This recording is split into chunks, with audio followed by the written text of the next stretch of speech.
Hello there and welcome to Emotional Mojo. I'm Michelle Yarn, along with registered dietitian and nutritionist Tari Gaitis, and our very special guest host, licensed counselor Teresa Brown. Jada Jackson has the day off today. Welcome to the show. Thanks so much for joining us. Thank you. We're going to jump right in with our Change Your Life challenge. So today's challenge is to give. Why? Because when you give, your brain gets excited. What if the world is just a big disappointment? Unless you take the things that you don't like about this world and you flip them upside down, and you can start that today. That's me, and that's 3 people, and I'm going to help them. Then they do it for 3 other people, then they do it for 3 more. But it has to be something really big, something they can't do by themselves.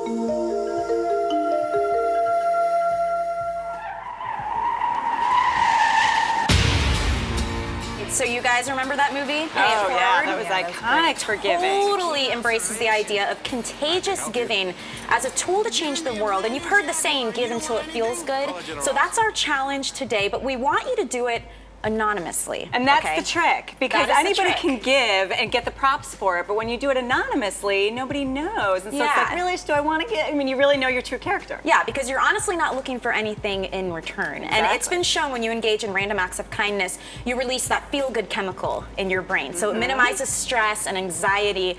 And you know, here's the thing, major companies also getting in on the act. I love this. They're getting really creative. So for example, Starbucks has teamed up with Twitter for Tweet a Coffee, so you can buy a $5 gift card for a friend through the social network. I'll take that. Yeah, and then there's a gift economy at Karma Kitchen where there's a circle of giving. So at this restaurant, essentially you pay for the meal for the person behind you, and that person does it for the next person, and so on and so on. Love that. Just yesterday on one of my friend's Facebook pages, he said, I went to the grocery store the other day and paid for the person in front of me, entire grocery bill, and he said he picked like Saturday in December that everybody should do it. And he's just starting this movement himself. Oh my gosh. So you can do this. You know? Do you find that beneficial when you counsel people? Have you ever given that kind of advice to someone before?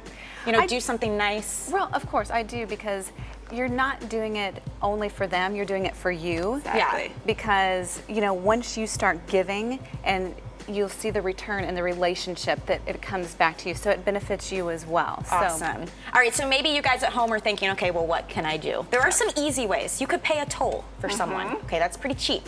You could buy lunch for somebody, pay for the person behind you. You could leave a gift on someone's desk at work. And it can just be a note too. I mean, it doesn't even have to be anything that costs anything, but just leaving them a note like, hey, you know, you look great today, or just thinking about you, or something like that. Right, it's basically thinking of someone other than yourself. Yes. And not, you know, about you all day long and, you know, what should I do today, or how am I going to get through the day? It's like, what can I do for somebody else to make their day a little bit better? Absolutely. So that's the challenge for today. You guys have to take that on, make your plan before the show ends, figure out exactly what you're going to do. You have 55 minutes and you can share your plan with us on our Facebook page.